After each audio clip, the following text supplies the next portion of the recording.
जगन्नाथपुरी में भगवान श्री कृष्ण के एक भक्त थे, लीला अनुकरण जी। भगवान की लीलाओं के प्रति वे बड़े अनुरक्त रहते थे, इसलिए उनका नाम लीला अनुकरण हो गया था।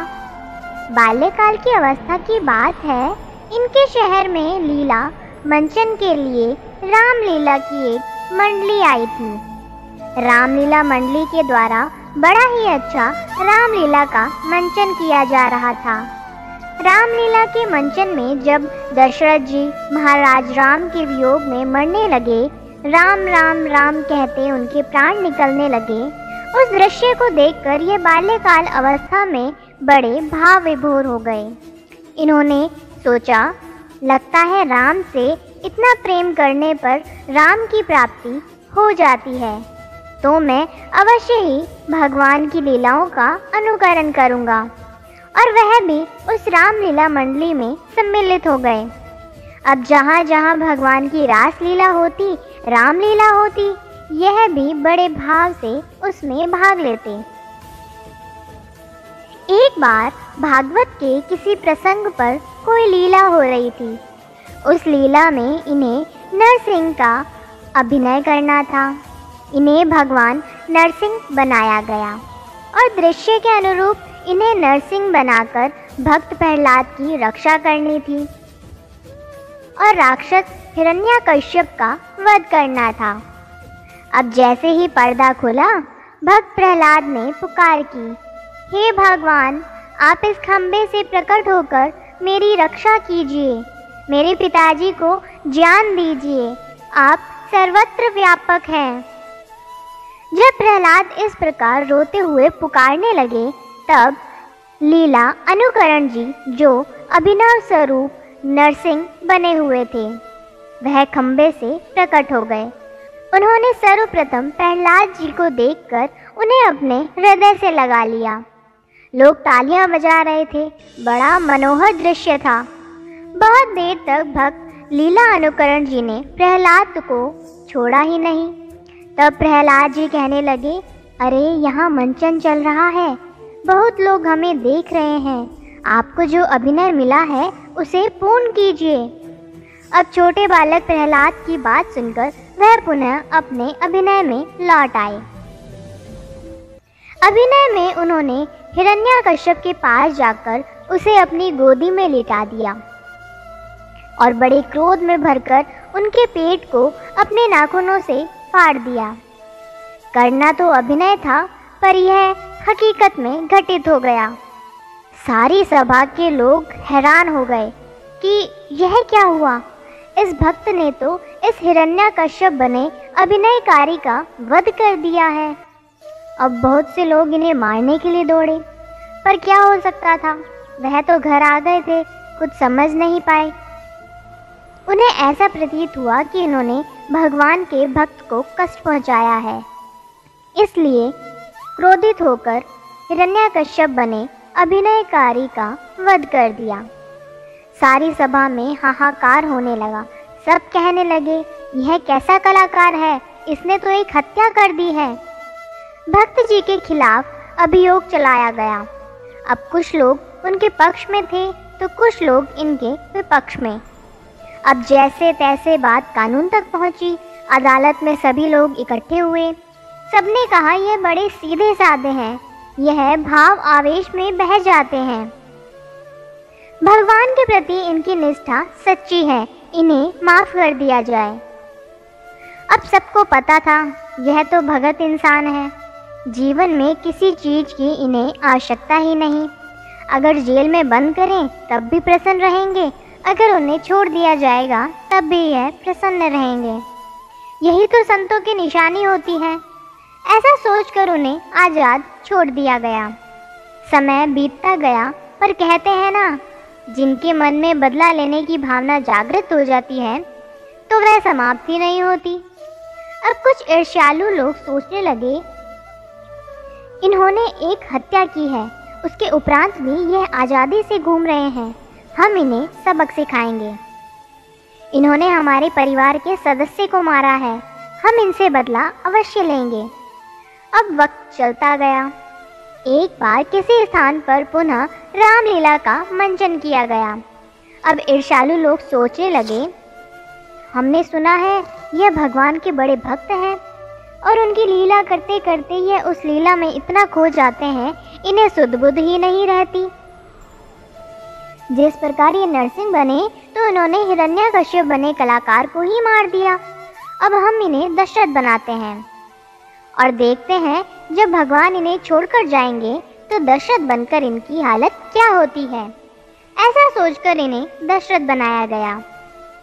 अब रामायण का कार्यक्रम प्रारंभ हुआ। राम जी का जन्म हुआ।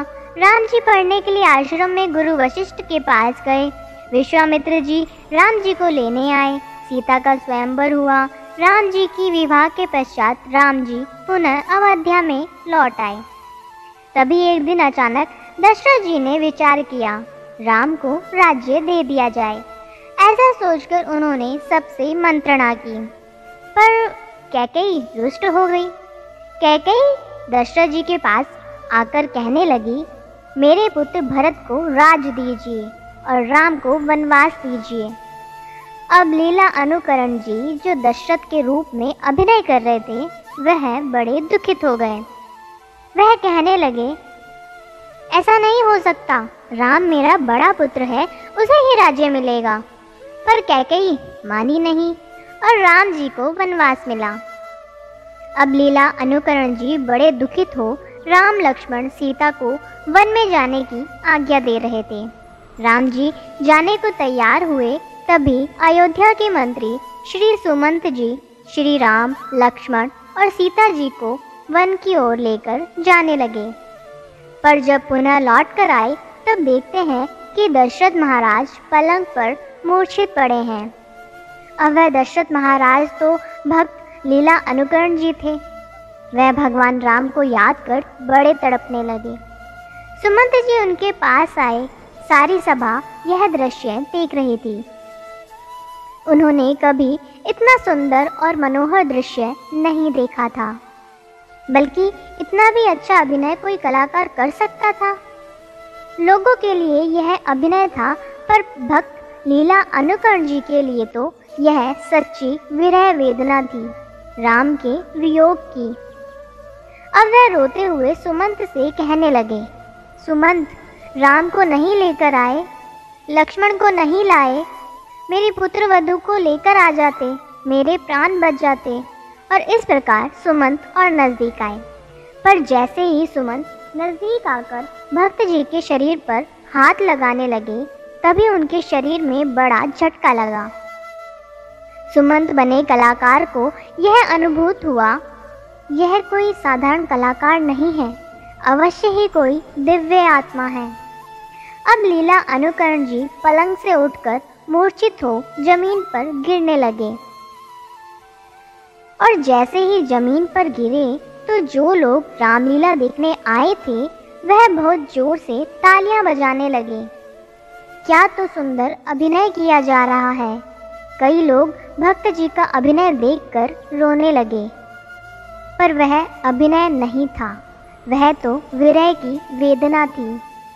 भक्त जी फिर से कहने लगे, सुमंत, तुम राम जी को लेकर नहीं आए, मेरे प्राण निकल जाएंगे। ऐसा कहते कहते उनके प्राण कंठ में आ गए। इसके बाद जो घटना घटित हुई वह इतना दिव्य चमत्कार था। जहाँ लीला अनुकरण जी जमीन पर गिरे पड़े थे, अचानक से वहाँ पर एक प्रकाश फैल गया और वह प्रकाश इतना तेज था कि लोगों की आंखें बंद हो गई। लोग कुछ समझ ही नहीं पाए, पर जिन लोगों ने देखा उन्होंने यही अनुभूत किया कि उस प्रकाश के अंदर ही लीला अनुकरण जी की आत्मा समा गई। लीला अनुकरण जी के प्राण निकल चुके थे और थोड़ी देर बाद ही वह प्रकाश भी गायब हो गया। जैसे ही वह प्रकाश गायब हुआ, रामलीला के अन्य कलाकार भागते हुए भक्त जी के पास आए और देखने लगे, उनके शरीर से प्राण निकल चुके थे। सब हैरान हो गए, क्या हुआ? जो सुमंत बना था कलाकार, वह पास में बैठकर रो रहा था। सब पूछने लगे, क्या हुआ, तुमने कुछ देखा? वह रोते हुए कहने लगा, मैंने तो एक ही चीज़ देखी। जब किसी को कुछ भी नहीं दिखाई दे रहा था, बड़े प्रचंड वेग से एक प्रकाश उदित हुआ। उस प्रकाश में तो मुझे सिर्फ भगवान राम ही दिखाई दिए और मुझे ऐसा प्रतीत हुआ कि इन भक्त जी की आत्मा इनके शरीर से निकलकर उनके हृदय में स्थित हो गई है।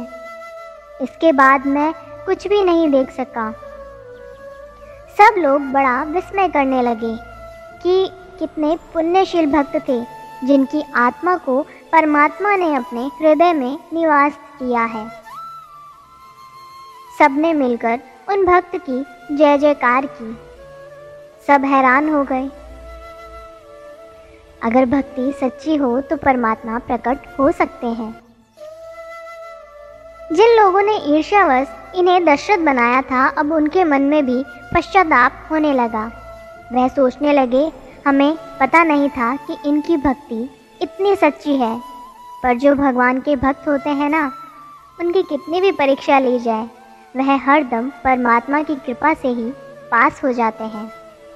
आज से नहीं, अनादिकाल से परमात्मा अपने भक्तों को परखने आते हैं, उनकी परीक्षा लेने आते हैं और परीक्षा लेने के बाद उन्हें अपने निवास में स्थान दे देते हैं।